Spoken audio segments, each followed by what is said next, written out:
하나님의 말씀은 요한복음 14장 6절입니다. 예수께서 이르시되 내가 곧 길이요 진리요 생명이니 나로 말미암지 않고는 아버지께로 올 자가 없느니라. 답이 없는 인생에게 고함이라는 말씀으로 오늘 나누겠습니다. 답이 없는 인생에게 고함이라는 말씀으로 오늘 나누겠습니다. 오늘날 시대가 많은 사람들이 각자 고민을 가지고 삽니다. 어떤 사람은 건강에 대한 문제가 있는 사람은 건강을 어떻게 회복할 수 있을까 답을 찾습니다. 그래서 TV 프로그램이든 또 어떤 게 약이 된다고 하면 서슴지 않고 기꺼이 지갑을 열어서 이제 약이 된다는 것들을 사기도 하고 또 운동도 열심히 하면서 내 건강을 다 되찾으려고 하는 경우가 있고, 어떤 사람은 관계 문제가 생겨서 그 문제를 어떻게 해결해 볼까, 그래서 뭐 어떤 상담가라든지 또 기타 등등 어떤 도움을 받아서 해결하려고 하죠. 그러나 그런 것들이 다 해결된다 할지라도 인생은 여전히 풀지 못한 숙제를 갖습니다. 풀지 못한 숙제는 두 가지인데, 하나는 죄이고 다른 하나는 죽음입니다. 그러니까 이 세상의 철학과 종교가 왜 궁극적으로는 문제 제기는 하지만 해결을 못 주는 이유가 뭐냐면 그 자체가 하나님께로부터 나온 게 아니기 때문에 그렇습니다. 요즘에 세계 여행 프로그램 같은 게 있잖아요. 잠깐 채널을 돌리다가 리투아니아라는 그 동유럽 국가 잠깐 이제 봤었는데, 막 엄청난 십자가가 막 있는 곳이 있더라고요. 근데 무덤은 아니고 뭔가 했더니 거기가 그 사람들이 어떤 문제가 있거나 문제 해결을 받고 싶어서 십자가를 꽂아두거나 십자가 먹거리를 고는데, 딱 보니까 엄청나요. 온 천지가 그렇게 다 되어 있어요. 옛날에 우리 어렸을 때 이제 제가 살던 요수에 선왕당이 있었거든요. 근데 이제 건물은 없지만 나무에 있어가지고 큰 나무에 선왕줄이 있어가지고 거기 아주 음습합니다. 그럼 사람들이 거기다가 이제 자기들이 소원하는 것을 거기다 적어 놓기도 하고, 근데 무당들이 막 그렇기도 해요. 다를 거 없어요. 그러니까 카톨릭인데, 그 사람들이 뭐 종교이든 카톨릭인데, 이 사람들이 거기다가 하면서, 근데 어떤 한 사람을 인터뷰를 하는데, 이제 폴란드 분이에요. 근데 폴란드 분인데, 나이는 한 60대 한 초반 정도로 보이고, 남편이 얼마 전에 돌아가셨고, 남편이면 딸아이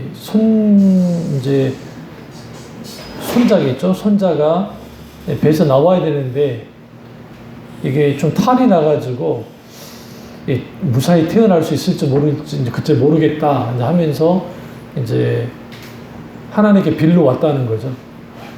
거기서 이제 거기다가 걸어 놓는 거예요. 다 걸어 놓고 가는데 아주 뭐랍니까, 근심이 많은 얼굴을 하고 이제 가는 것을 보게 되어집니다. 똑같습니다. 예수님 당시 이스라엘 백성들이, 사람들이 예수님께로 찾아 나온 이유는 답을 얻기 위해서 나온 거예요.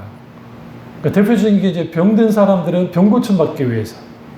그래서 병 고침 받기 위해서 나와서 수많은 사람들이 치유됐습니다. 근데 그걸로 끝나면 괜찮은데, 내가 병 치료를 받았다고 해서 인생의 모든 문제가 해결되는 건 아니었어요. 그러니까 궁극적으로 예수님이 그들에게 원했던 것은 답 자체가 되시는, 나는 길이요 진리요 생명이라는 말씀처럼 예수님 그분을 바로 알고 믿고 따르기를 주님이 원했던 거죠. 그랬던 사람들은 정말 인생의 답을 가지고 살았습니다. 그러나 그렇지 못했던 사람들은 답을 갖지 못하죠. 대표적인 게 베데스다 연못에서 38년 된 병자가 병치유라고 하는, 병고침이라고 하는 답을 찾아서 38년 동안 이제 베데스다 연못에 있던 겁니다. 우리가 베데스다 연못에 있다고 하니까 우리 생각하는 연못 생각하면 안 돼요. 큰, 우리 유럽 가보면 회랑 있죠. 기도 많은. 그리고 건물이 이렇게 옆에는 다 뚫려 있고, 저기 위에 천장 이렇게 지붕이 딱 있는, 그게 회랑이에요. 그 큰 회랑 건물이 3개 이상 있었습니다. 그리고 여신, 치유의 여신을 숭배했어요. 그게 예루살렘 성전 바로 옆에 있어요. 이제 말도 안 되는 거죠. 거기서 이제 38년 된 병자가 치유받기 위해 그러고 있던 거예요. 근데 여러분 생각해 보세요. 그 당시 예수님이 수많은 병자를 고쳤습니다. 그렇다고 한다면 적어도 소문이 났겠죠? 성경에 소문이 많이 났다는 말씀이 누가복음에 많이 나오니까, 그리고 예수님께 나온 사람들이 수만 명이었다고 말할 정도로 많았어요. 그런데 오늘 38년 된 병자와 또 거기에 병 고침을 받기 위해서 있던 사람들 많았는데, 병치료를 위해서 많은 사람이 있었는데 그 사람들은 예수님께 나오지 않았다는 거예요. 이상하게도. 오늘도 마찬가지입니다. 예수님은 살아서 역사하는 하나님이시지만 예수님께 나오는 사람들 그렇게 많지 않아요. 사실. 그런 의미에서 우리는 예수님께서 그에게 다가오셨고 말을 거셨습니다. 너 여기 왜 있냐? 라고 물었어요.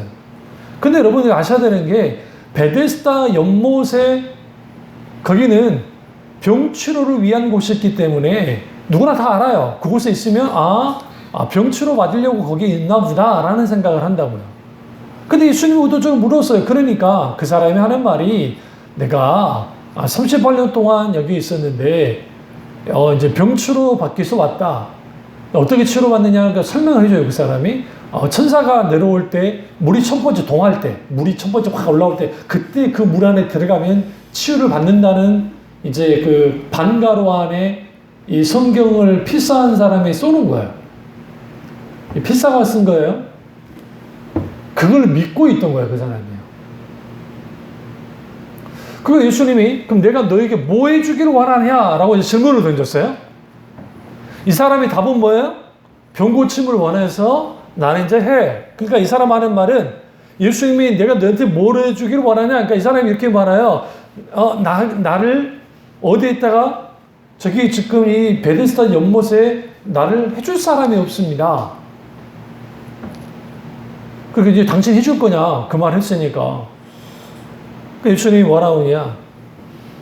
그게 아니라 네 죄가 사했느니라 하시면서 주님이 치료해 버리는 거예요. 네 병이 나을지어다가 아니에요. 이때가 안식일 날 주님이 일을 벌리셨어요. 그러니까 이 유대인들이 이 말을 듣고 분노하면서 예수님께 막 합니다. 예수님 피하셨어요. 그리고 다시 오세요. 그러면서 네 병이 나았느니라. 다시는 뭐 하지 말라? 죄 짓지 말아라. 이 병은 죄 때문에 생긴 병이니까 죄 짓지 말라라고 하시면 주님이 보내십니다. 여기서 두 가지를 알 수 있어요. 예수님이 답을 해결해 줄 때 이 사람은 병 고침만을 해결을 받기를 원했어요. 근데 예수님은 오히려 너의 죄 사함을 받았느냐 하면 죄 사함의 문제에 대해서 주님이 말씀을 하세요. 그러니까 우리의 질문이 어떠하냐에 따라서 우리가 받는 답이 달라요. 그러니까 질문 잘 해야 돼요. 질문. 저도 신대원 다닐 때 정말 엉뚱한 질문하는 그 신학생들이 있어요. 그러니까 이거 강의 내용과 상관없으면 그때는 열받아요. 왜 상관없는지를 왜 하는지를 모르겠어요. 그냥 개인적으로 할 것이지. 듣다 안 되겠으면 이제 나서서 그러지 말라고 이제 말하기도 하는데, 딱해요. 그건 질문이 아니에요. 그거는 그 강의 흐름을 끊는 거지.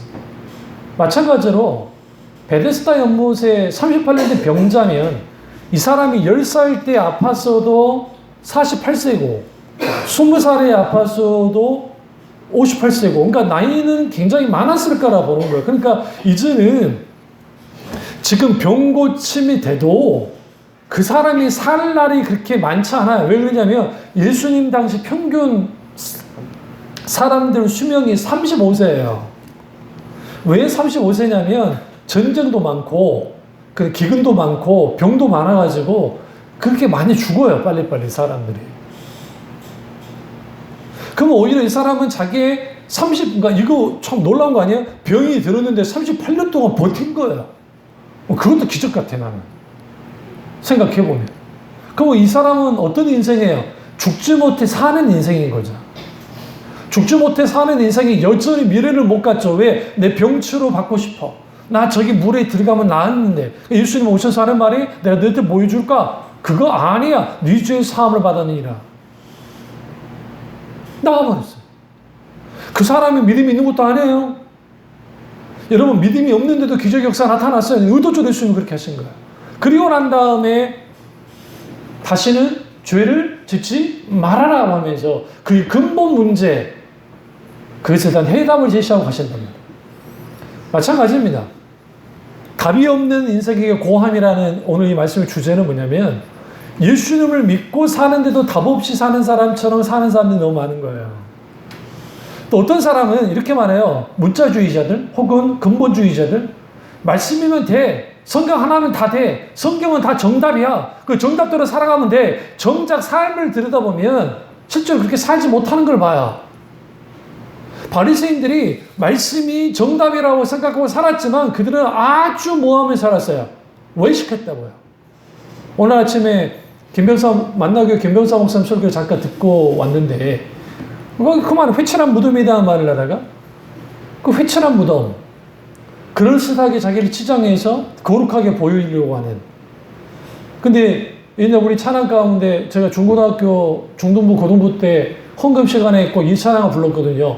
내게 있는 모든 것을 아낌없이 드리네. 이게 헌금성이 아니에요. 이게 분류는 헌금성이라는 식으로 해놨지만.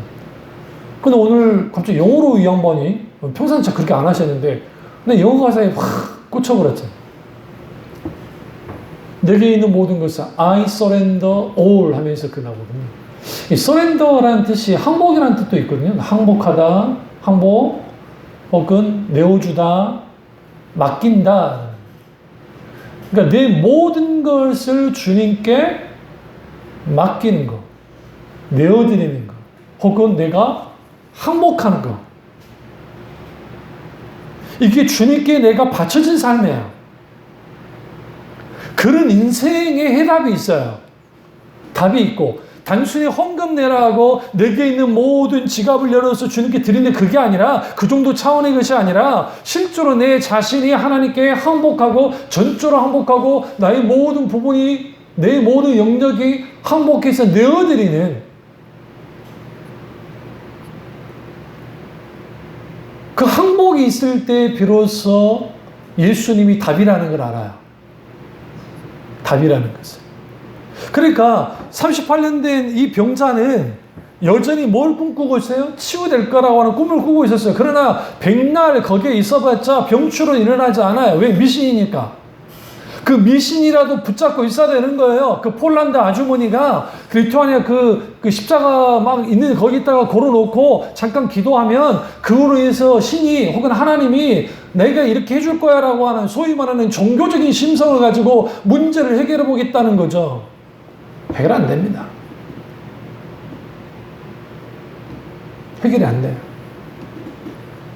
저희 집 거실 앞에 보면 거기 이제 고추라고 막 그런 걸 심어놨는데 반갑지 않는 콩님께서 거기다 심어놨었는데 여전히 계속 올라오세요.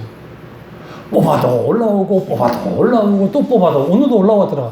아침마다 뽑아도 올라오고 물 주고 나면 또 저녁 때쯤이면 또 올라와 있어.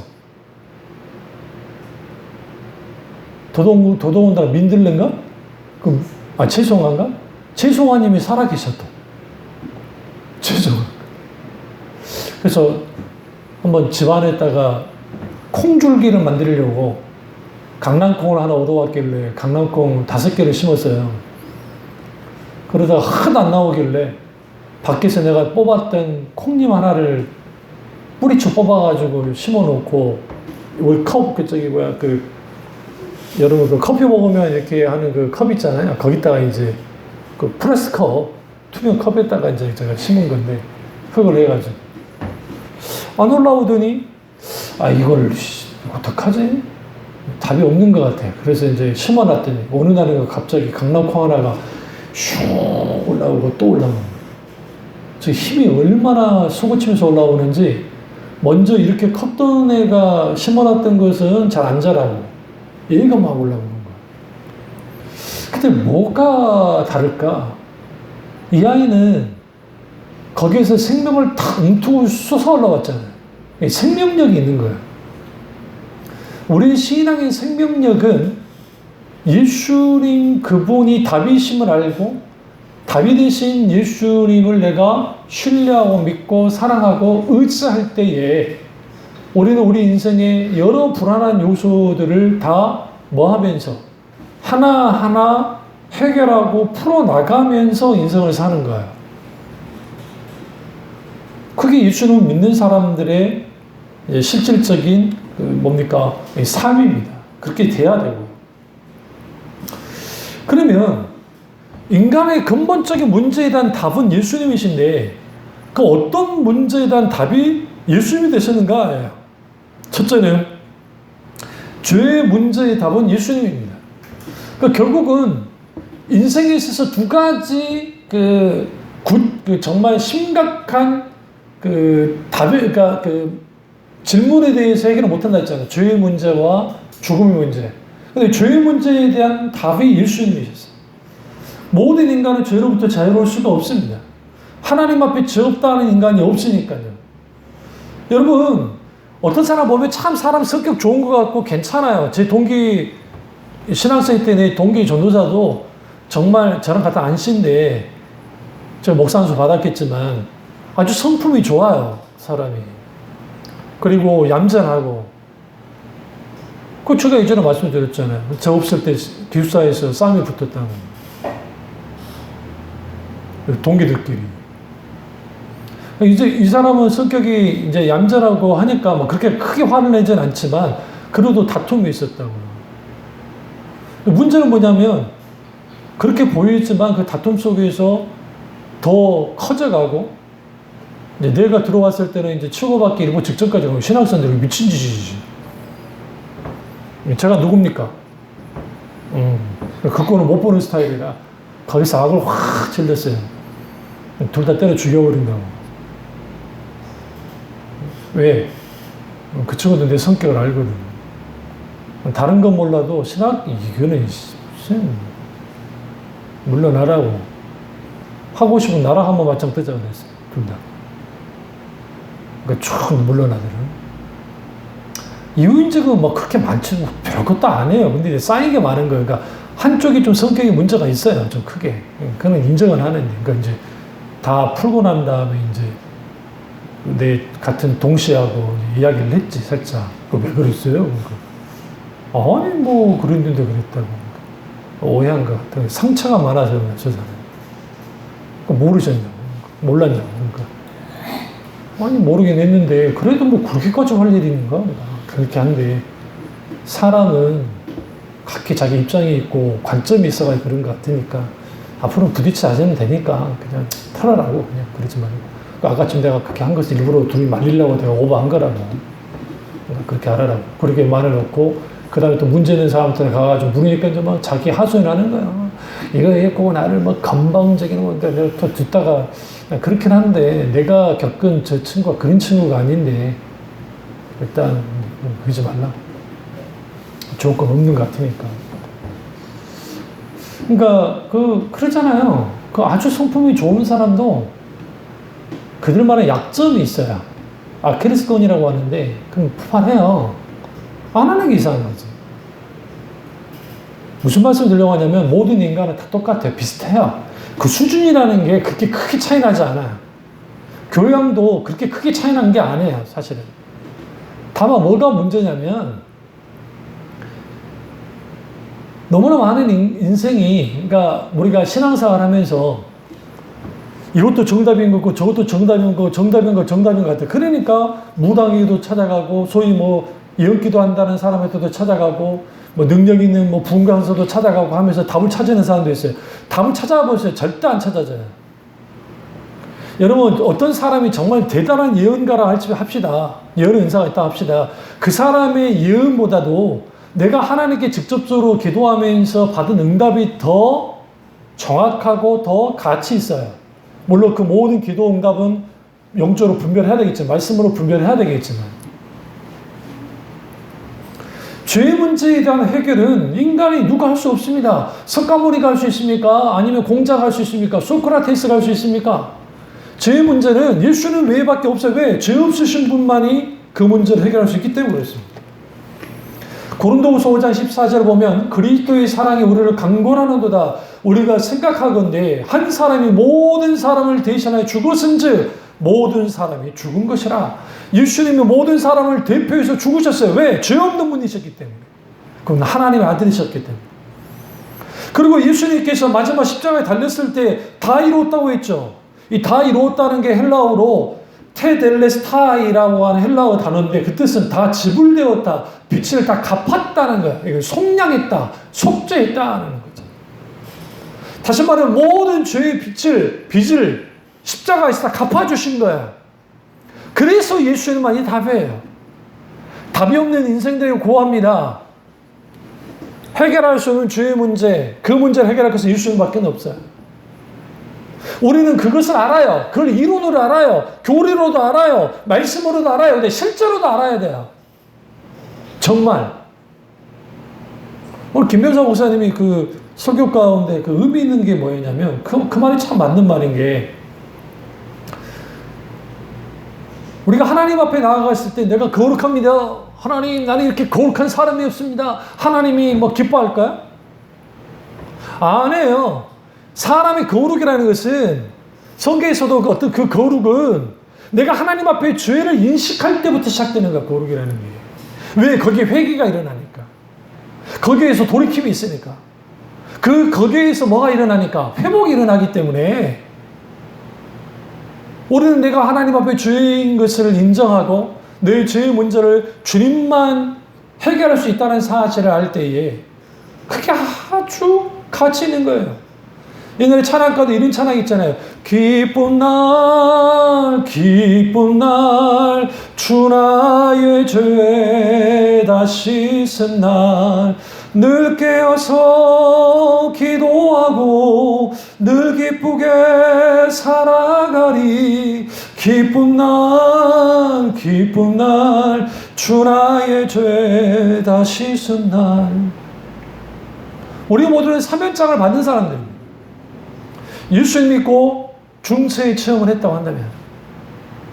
그러나 그 문제로 죄의 문제가 완전히 해결되는 건 아닙니다. 물론 인간의 근본적인 죄, 원죄의 문제를 해결해야 되지만 자범적 문제는 아직 있단 말이에요. 그래서 우리에게 필요한 게 날마다의 회심이 필요한 거예요. 회심이 뭐냐? 마음을 돌이키는 겁니다. 매 순간순간 마음을 돌이키고 하나님 앞에 회개하는 거예요. 그래야 우리는 뭐 할 수 있느냐?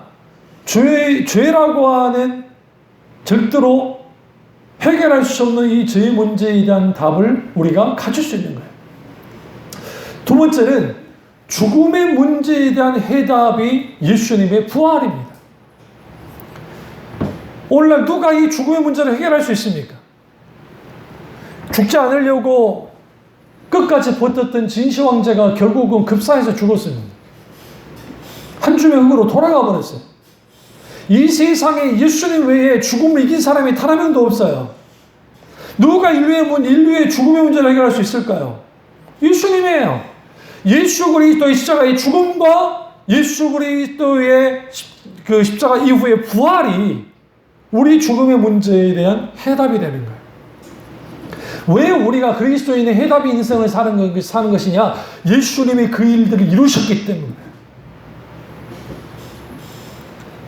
예. 그래서 사도 바울이 고린도전서 15장 55절에 사망아 너희 이기는 것이 어디 있느냐? 사망아 너희 쏘는 것이 어디 있느냐라고 하면서 사망을 조롱합니다. 네, 죽음에도 조롱하는 거예요. 어떻게 이런 것이 가능할까요? 고린도전서 15장 전체를 쭉 읽어보세요. 예수 그리스도의 십자가의 죽음과 예수 그리스도의 부활의 능력이 얼마나 강하면 이 세상에 가장 큰 아픔이 뭡니까? 죽음 아닙니까? 사망 아닙니까? 스쿠버 다이빙을 하다가 동굴에 갇혔는데 그 사람을 구하려고 해경대원이 들어갔다가 35세인가 됐는데 돌아가셨잖아요. 순직했잖아요. 얼마나 가슴 아픕니까?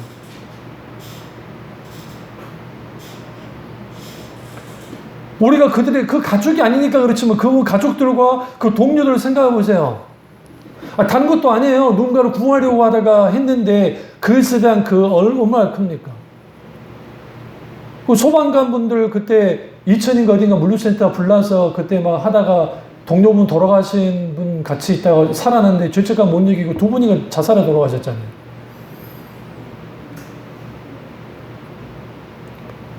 정부가, 국가가 그분들의 트라우마 관리를 좀 해주셔야 되는데 안 한 거예요. 그분들이 크리스찬인지 아닌지는 모르겠지만 눈앞에서 동료가 돌아가셨다고요. 그러면 그 상처, 그 고통, 그 아픔은 상상을 초월할 거 아닙니까? 마치 군인들이 전장터에서 전쟁하다 싸우다가 동료가 죽는 것을 경험하고 뭐가 달라요? 근데 그분들에게 필요한 게 뭐예요? 예수 그리스도의 십자가의 죽음과 예수 그리스도의 십자가 부활이에요. 부활의 소망이 있는 사람들은 이 땅에 살아갈 때 이 땅이 모든 것이라고 연연하며 살지 않아요. 죽음의 문제 누구든지 해결하지 못해요. 이번에 이탈리아에서 코로나 환자 중에 112세인가 할머니가 살아나셨다며. 이탈리아에서. 그러나 그것에 비해서 너무나 많은 분들이 돌아가셨잖아요.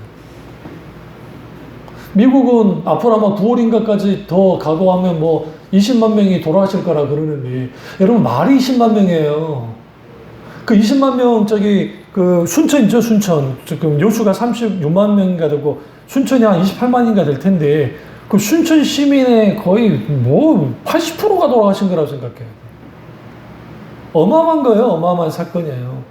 뭐 지금 우리나라에 돌아가시는 그 확진자 돌아가신 분들이 뭐 200 몇 명, 아우 작구나 그렇게 말하면 안 돼요.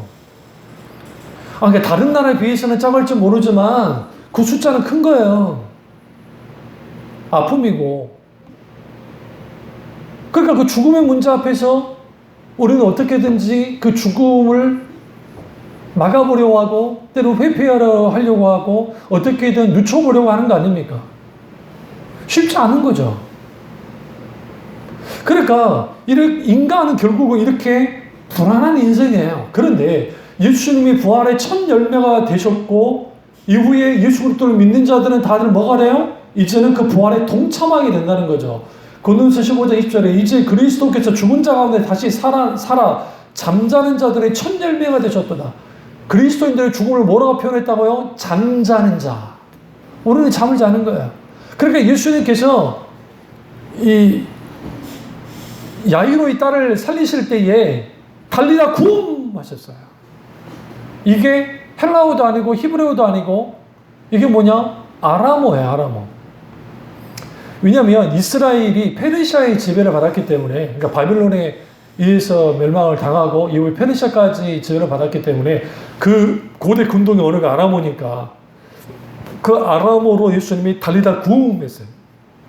달리다 굼 하면 이게 달리다 소녀야 굼 일어나라. 뭐냐? 민준아 일어나! 아침에 잠 깰 때예요. 예수야 일어나! 이게 뭐냐면 애가 자고 있을 때 깨는 그 소리예요. 그러니까 우리 생각할 때 예전에 뭐 찬양 가운데 캄캄한 인생길 이게 달리다 보면 달리다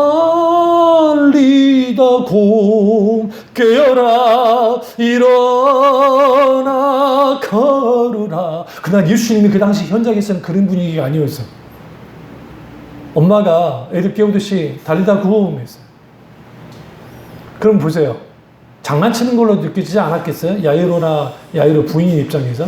예수님 수제자 3명이 그 옆에 있었는데 달리다 굼 죽은 소녀의 손을 잡아 일으키셨어요. 그러니까 잠자듯이 기죽이 일으키면서 일어나는 거예요. 예수님 뭘 보여주려 할까요?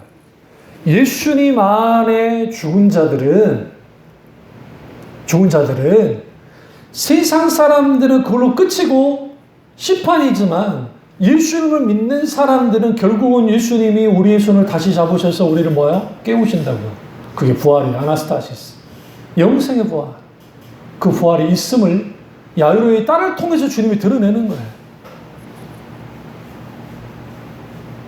얼마나 멋집니까?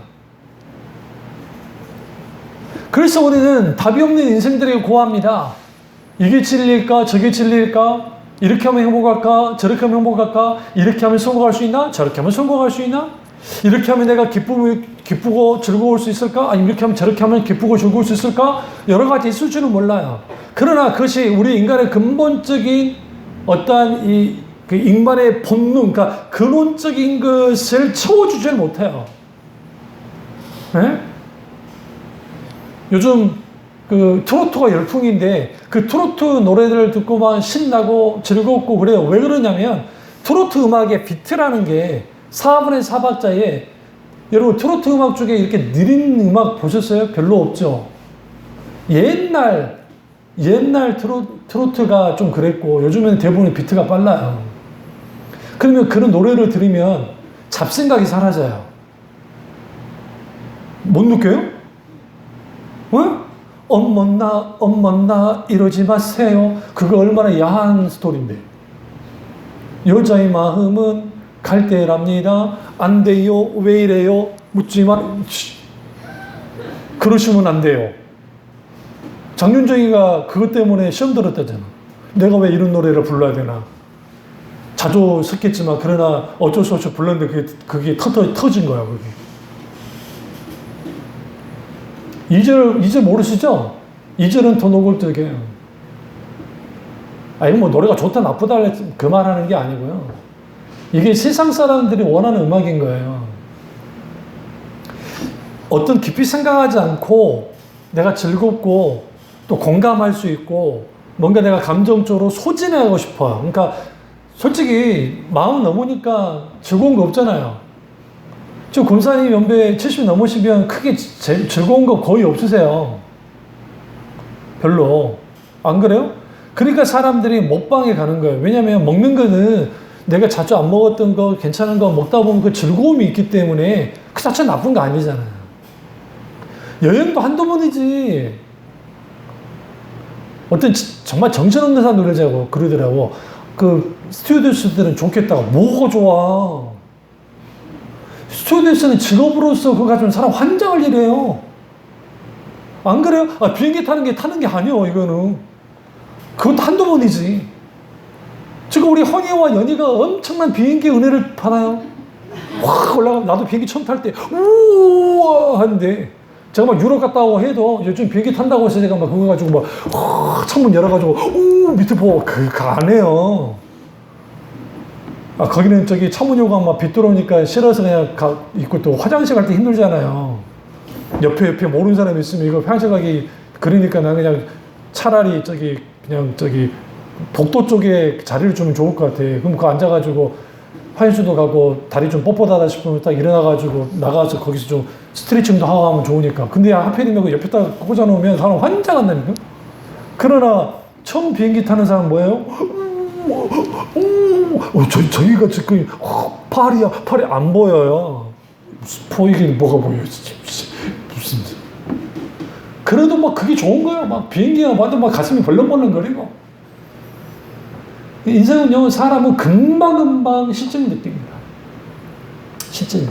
그래서 인생에 있어서 근본적인 욕구이든 만족이든 이것은 채워지지 않아요. 이 세상에 가장 어리석은 사람들이 사람으로, 어떤 물건으로, 어떤 환경으로, 어떤 상황으로 이런 것들을 가지고 뭔가 만족을 누려보려고 하는데 이거 어느 정도까지는 만족이 되지만 그 만족이 계속 가지는 않아요. 그럼 또 다른 게 필요하고 또 다른 게 필요하고 또 다른 게 필요한 거예요. 그러다 보니까 어느덧 내 인생이 그냥 이걸 다 소비하고 잃어버리는 인생이 되어버리는 거예요. 차곡차곡 쌓아지지 않는 거예요. 뭔가 쌓아지지 않는. 그러니까 연세가 드실수록 정말 어떤 지혜도 쌓아나가고 신앙도 쌓아나가고 인생에 대한 여러 가지 어떤 그런 것이 쌓아나가면서 나이 어린 지체들이 흔들리고 어려워하고 할 때에 단 한마디, 여러 말 필요 없어요.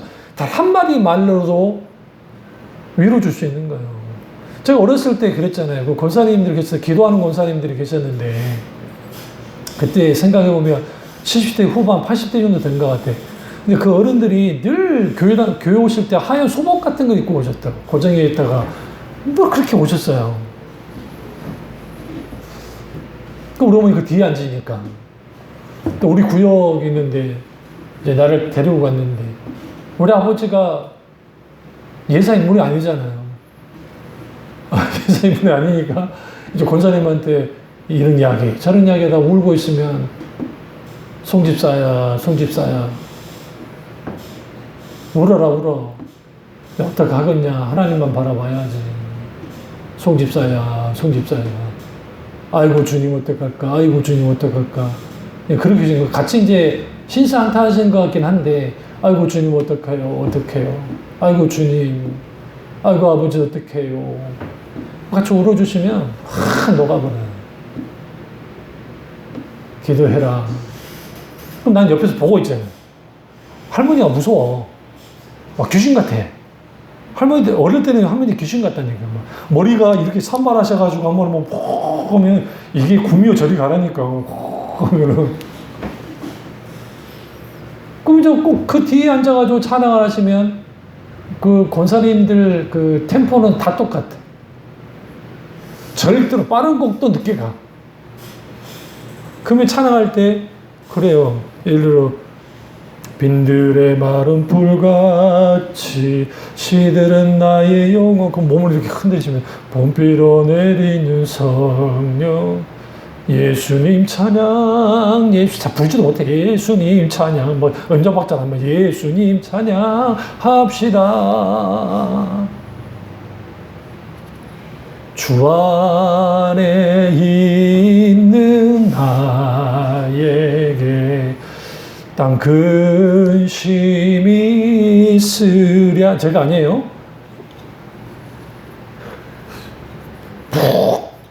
코 한번 푹 부셨다. 주님 막 또 울었다. 권사님들이. 그러니까 지금 우리 권사님 때와 그때 권사님들이 더 늙으신 거예요. 왜 그런가 하면 먹는 거 드시지 않으셨지. 그 시대니까 80년도 초 아닙니까? 그러면 뭐 그 70년도 말 80년도 초니까 그때 당시 연세가 70 거의 80 정도 되시면 조선 왕조 때 태어나신 거잖아요. 한일합방 전에 1910년도 한일합방이 됐으니까 얼마나 한이 많겠어요. 나라 잃어버렸지. 전쟁 다 겪었지. 그러니까 그 한많은 인생 가운데 하나님께 나와서 찬양할 때 그러는 거예요. 그런데 놀라운 게 뭐냐면 그렇게 찬양하고 있으면 내가 어린애가 뒤에 있는데도 때로는 허니 같아가지고 같이 장난치고 막 한 적도 있지만 갑자기 우시면 나도 모르게 탁 할 때 있어요. 애가.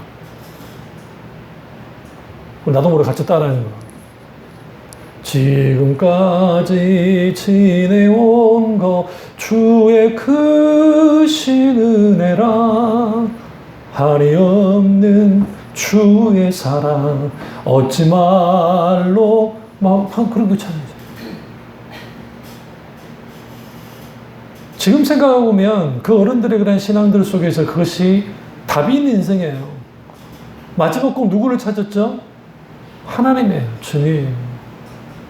아이고 주님 어떡합니까? 어떡한데요? 아이고 주여. 어메 주님. 여러 말 필요 없어요. 아이고 주님. 주여. 기도할 때요. 깊은 탄식 속에서 주여. 기도를 하다 보면 거의 대부분의 권사님들이 우세요. 이제 그분들이 막 서러워서 울기도 하고 여러도 있겠지만 근데 마지막은 끝에 주님 찾아요. 주님을 찾는다. 답이 없는 인생을 주님을 찾지 않습니다. 그러나 답이 있는 인생을 주님을 찾아요. 세 번째로 인생의 고난의 짐의 문제에 대한 답도 예수님이에요. 예수님 발 앞에 짐을 늘어놔야 되니까. 수고하고 무거운 짐진 자들아 다 내게로 오라 내가 너희를 쉬게 하리라 했잖아요. 결국 인생의 고난의 짐과 모든 염려는 예수님께 맡게 하는 것이에요. 아니 생각해보세요. 그 민준이가 애인데 우리 집의 재정 상황이 어떻고 이걸 심각하게 생각하면서 이걸 어떻게 그럼 쓰겠어요? 안 되잖아요. 응? 그러니까 부모가 감당해야 될 몫이 있고 아이들이 감당해야 될 몫이 있는데 우리는 하나님이 감당할 몫을 우리가 감당하려 할 때가 있어요. 왜? 불안하니까. 우리 살고 있는 세상이 불안한 세상이잖아요. 험난한 세상이잖아요. 어떤 면에서는 말 그대로 우리를 가만두지 않는, 힘들어가고 어렵게 하는 세상이잖아요. 그런 인생을 살다 보니까, 치열하게 살다 보니까 우리 고난의 문제, 그리고 또 하나의 고통의 문제, 또 하나는 우리 속에 있는 근심과 걱정과 염려, 불안의 문제가 해결 안 된다고요. 그러니까 만능 부족 같은, 소위 말하는 만능, 소위 신앙 메뉴를 만들어서 그렇게 하면 그런 불안을 다 떨쳐버리고 우리는 창조적이고 기쁘고 즐겁게 긍정적으로 살아갈 수 있고 우리는 정말 감사하며 그렇게 살아갈 수 있다고. 그거는 자기 암시에 불과해요. 그렇게 적당하게 적극적으로 사는 것 자체는 잘못된 게 아니고 권장할 만한 일이지만 그렇다고 그 모든 것을 해결해 주느냐? 그렇지는 않아요. 요한복음 14장 1절에 너희는 마음에 근심하지 말라. 하나님 믿으니 또 나를 믿으라. 예수 그리스도 그분이 십자가에 죽으신 것을 말씀하시고 그 다음에 불안해하는 제자들에게 하나님을 믿으니 또 나를 믿어야 돼. 결국은 근심의 문제는 믿음의 문제라는 거예요. 요한복음 14장 27절에 보면 평안을 너에게 끼쳐노니 곧 나의 평안을 너에게 주노라. 내가 너에게 주는 것은 세상에 주는 것 같지 아니하느니 하니라. 주님이 평안이 우리에게 필요합니다. 예수님 그랬잖아요. 내 평안을 너에게 끼친다 하잖아요. 내가 너에게 평안의 영향을 주기를 원해. 우리는 그 평안이 우리에게 강력하게 다가와야 돼요. 세상이 줄 수 없는 그 평안. 그래서 수학자이자 철학자인 파스칼이 뭐라고 하냐면 모든 사람의 마음에는 하나의 공백이 있는데 이 공백은 온 우주라도 채울 수 없다. 이는 곧 오직 예수님으로만 채워진다라고 했어요. 인생의 고난의 문제, 불안과 근심과 염려의 문제, 죄의 문제, 죽음의 문제, 결국 이 모든 것은 예수님으로만 뭐 할 수 있어요? 해결되는 거예요. 그래서 답이 없는 인생에 구합니다. 심지어는 답이 있다고 여기면서도 예수님 그분으로 인한 답을 얻지 못하는 사람들에게 구합니다. 하나님께 질문하시고 답을 찾으셔야 돼요. 이미 예수님 우리에게 답을 주셨지만 그 정답이 내게 실질적으로 영향이 있어야 돼요. 답이 영향을 우리에게 끼쳐야 되잖아요. 마지막 네 번째로 질병의 문제에 대한 답도 치유자이신 예수님입니다. 출애굽기 15장 26절에 나는 너희를 치료하는 여호와임이라 말씀합니다. 성경에. 이사야 53장 5절에 그가 채찍에 맞음으로 우리가 나음을 받았도다. 예수님이 수많은 병든 자를 고쳤습니다. 질병이 나았습니다. 그러나 그 질병 치유에서 동시적으로 중요한 게 뭐라 해서 영혼의 구원 혹은 전인적인 회복이에요.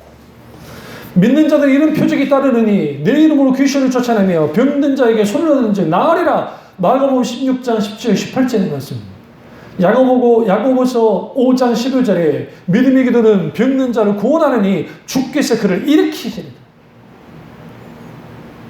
치유는, 병 고침은 하나의 표적이에요. 표적은 메시지를 담고 있는 거야.